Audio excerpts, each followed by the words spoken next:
ಕಬ್ಬಿನ ಬೆಳೆಗಾರರು ರಾಜ್ಯ ಸರ್ಕಾರ ಮತ್ತು ಕಾರ್ಖಾನೆ ಹಿತದೃಷ್ಟಿಯಿಂದ 3,200 ಒಪ್ಪಿಸಿದ್ವಿ ಎಲ್ಲರಿಗೂ.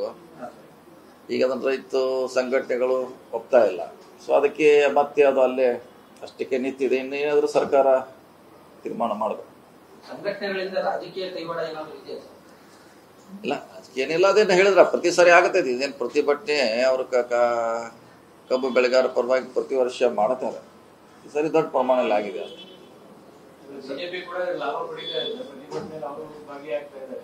ಏನ್ ಲಾಭ? ಅವರೇ ಮಾಡ್ಬೇಕಾದ್ದು. ಅವ್ರ ಕಡೆ ಇಟ್ಕೊಂಡು ಅಲ್ಲಿ ಹೋಗಿ ಮಲ್ಕೊಂಡಾರೆ. ಮಲ್ಕೊಳ್ಳೋ ಬದ್ಲಿ ಅಲ್ಲಿ ದಿಲ್ಲಿಗೆ ಹೋಗಿ ಮಲ್ಕೊಂಡ್ರೆ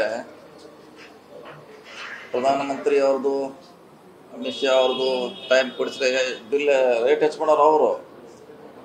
ಸಕ್ಕರೆ ರೇಟು ಕಳೆದ 6 ವರ್ಷಗಳಿಂದ ಹೆಚ್ಚಾಗಿಲ್ಲ, ಅಷ್ಟೇ ಇದೆ. ಸೊ ಅದನ್ನ ಹೆಚ್ಚು ಮಾಡಲಿಕ್ಕೆ ವಿಜೇಂದ್ರ ಅವರು ಪ್ರಯತ್ನ ಮಾಡಬೇಕು.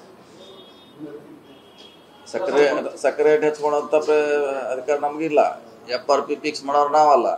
ಮತ್ತೆ ಈಗ ನಮ್ಮ ಮೇಲೆ ವಿಜೇಂದ್ರ ಅವರು ಹೇಳಿದ್ರೆ ಏನು ಮಾಡ್ಲಿಕ್ಕಾಗ್ತದೆ? ಏನು ಮಾಡ್ಲಿಕ್ಕಾಗಲ್ಲ. ಇವರು ಹೋಗ್ಬೇಕು ಡೆಲ್ಲಿಗೆ. ತಕ್ಷಣ ಪ್ರಧಾನಮಂತ್ರಿನ ಭೇಟಿಯಾಗಿ ನಮ್ಮ ರೈತರು ಸಂಕಟದಲ್ಲಿದ್ದಾರೆ, ಸಕ್ಕರೆ ಬೆಲೆ ಹೆಚ್ಚು ಮಾಡಿ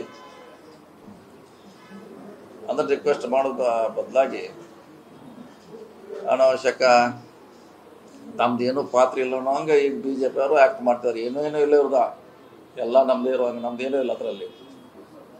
ಎಲ್ಲ ಮಾಡಬೇಕಾದ್ದು ಕೇಂದ್ರ ಸರ್ಕಾರದಲ್ಲಿ.